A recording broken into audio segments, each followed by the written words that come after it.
Hello प्रिय दर्शकों, आप सबका स्वागत है हमारे यूट्यूब चैनल पर। आज हम एक ऐसे शिव भक्त की कहानी देखने जा रहे हैं जो आपको कभी भी निराश नहीं होने देगी। क्योंकि दोस्तों, जब कोई हमारे साथ गलत या हमारे हक को हड़प लेता है तब हम बहुत ही उदास होते हैं और उस उदासी में हम कुछ अनुचित कार्य कर बैठते हैं जिससे हमारा जीवन और भी बुरी तरीके से हो जाता है। परंतु ये कहानी आपको कभी भी ऐसे कार्य करने के लिए नहीं प्रेरित करेगी।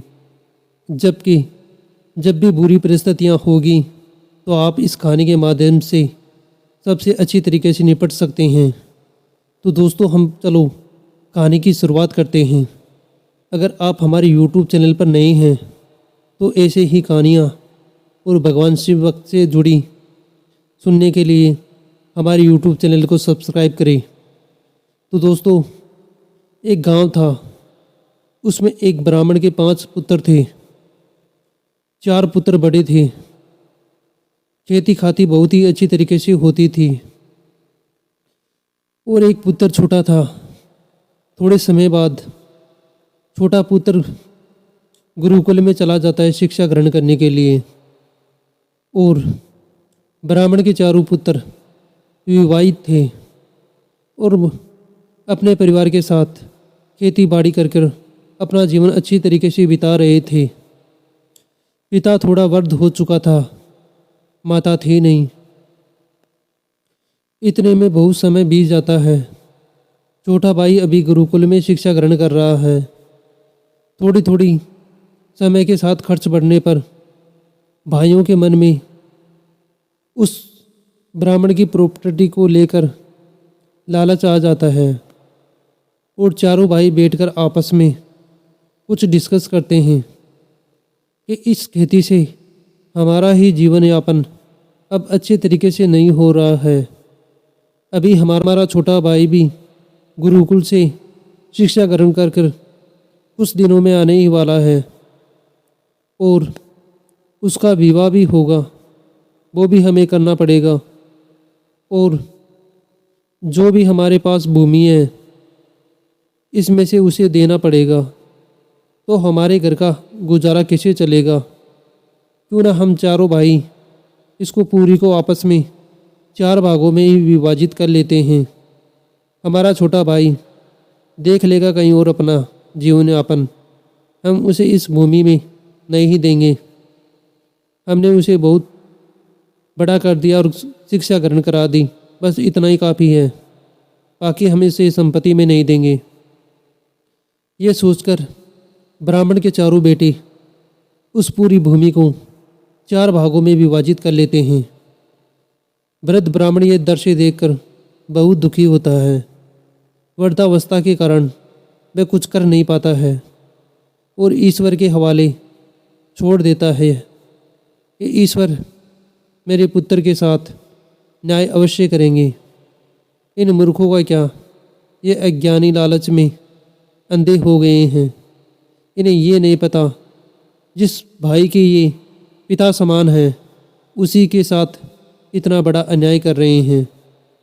पिता इंतज़ार करता है अपने पुत्र का कि कब छोटा बेटा आएगा और मैं उसे उनके इन दुष्ट भाइयों के बारे में सच बताऊंगा। तो समय बीतने के बाद बेटा गुरुकुल से अपने पिता के पास आता है, पिता को प्रणाम करता है और पिता से कहता है कि पिताजी, मैंने गुरुकुल में सबसे अच्छी शिक्षा ग्रहण की है, अब मैं शिक्षा में अव्वल हो गया हूँ। पिता ये देखकर बहुत खुश होता है कि पुत्र, तूने बहुत अच्छी शिक्षा ग्रहण की है, इससे मुझे बहुत खुशी हुई है। परंतु बेटे, दुख मुझे इस बात का है कि मैं तुम्हारा वृद्ध पिता तुम्हारे हिस्से की भूमि भी नहीं बचा पाया। इन तुम्हारे भाइयों ने सारी भूमि को 4 भागों में विभाजित कर लिया है और तुम्हारे लिए कोई हिस्सा शेष नहीं छोड़ा है।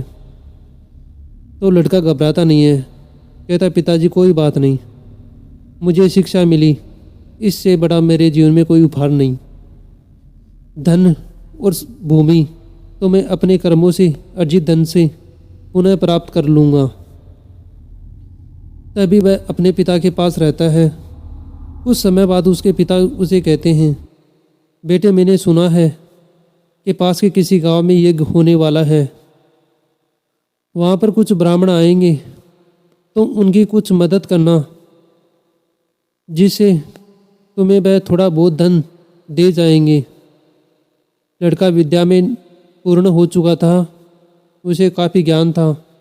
अपना पिता का आशीर्वाद लेकर निकल जाता है उस गांव की ओर और उस गांव में जाकर उन साधु संतों को प्रणाम करता है और उन्हें अपना परिचय देता है और कहता है, मैं आपकी यहाँ पर सहायता करने के लिए आया हूँ।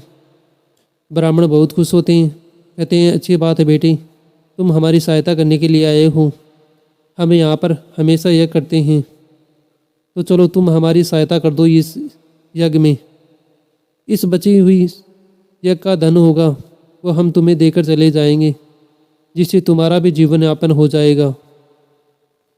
लड़का ब्राह्मणों की पूरी तरीके से अच्छी तरीके से उस यज्ञ को संपन्न करवा देता है कुछ दिनों में, और ब्राह्मण अपने स्थान को जाने वाले होते हैं। तभी वो अपने पास जितना भी धन और सामग्री बचती है उस ब्राह्मण के बेटे को दे देते हैं। कह देते हैं, लो बेटा इसे रख लो, तुम्हारे काम में आएगी। तुमने हमारी बहुत मदद की है, इसके लिए आपका शुक्रिया। बेटे अब चलते हैं हमारे गुरुकुल में,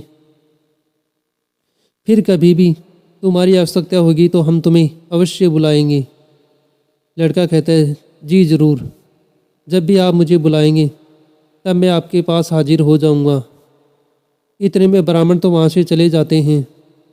जो ही लड़का अपनी सामग्री को इकट्ठा करता है और उसे लेकर चलने वाला होता है, तभी एक ब्राह्मण और आता है। वो कहता है, रुक, इस पर तेरा अधिकार नहीं है, इस पर अधिकार मेरा है, तू इसे नहीं ले जा सकता। लड़का विमर शब्दों से कहता है कि महाजन, ये तो इन ब्राह्मणों ने मुझे दिया है, मेरा वैसे इस पर कोई अधिकार तो नहीं है, परंतु मुझे तो किसी ने दान दिया है। ये यज्ञ में बची हुई सामग्री है, तो इसलिए मैं इसे ले जा रहा हूँ। तब वह ब्राह्मण कहता है कि जाओ तुम्हारे पिता के पास जाकर आओ और उन्हें पूछो कि यज्ञ में जो बची हुई सामग्री होती है उस पर किसका अधिकार होता है।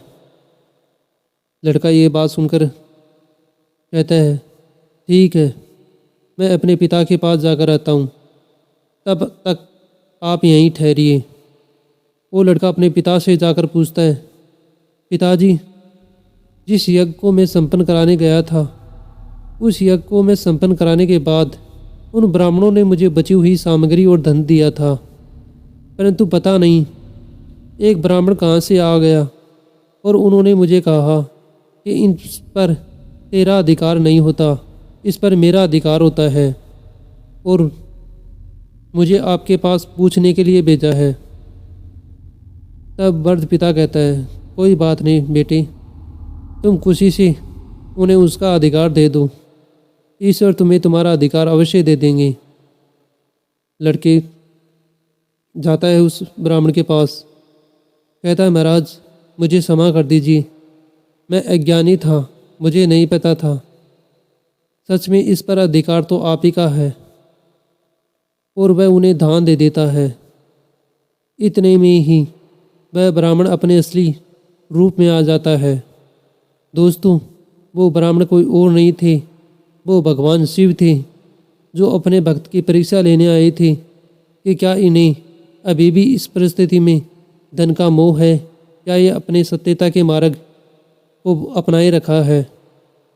तो दोस्तों, तब भगवान शिव उससे बहुत प्रसन्न होते हैं और उन्हें आशीर्वाद देते हैं कि जाओ बेटे, हमेशा अपने कर्मों से अर्जित धन पर ही अपना अधिकार जताना चाहिए। जो छिन जाए उसे पर अफसोस ना करें। तुम्हारे कर्मों में इतनी ताकत है, जितना छिनेगा उससे कई गुना तुम पा सकते हो।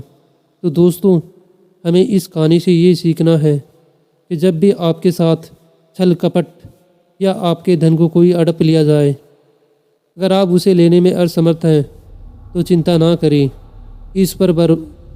ईश्वर पर भरोसा रखें। वो तुम्हारे धन तुम्हें अवश्य किसी न किसी रूप में ज़रूर दिलाएंगे। आपके कर्मों का धन कभी कहीं नहीं जाएगा, क्योंकि गीता में भी श्री कृष्ण ने कहा है कि कर्म अपना फल देने के लिए प्रतिबद्ध है।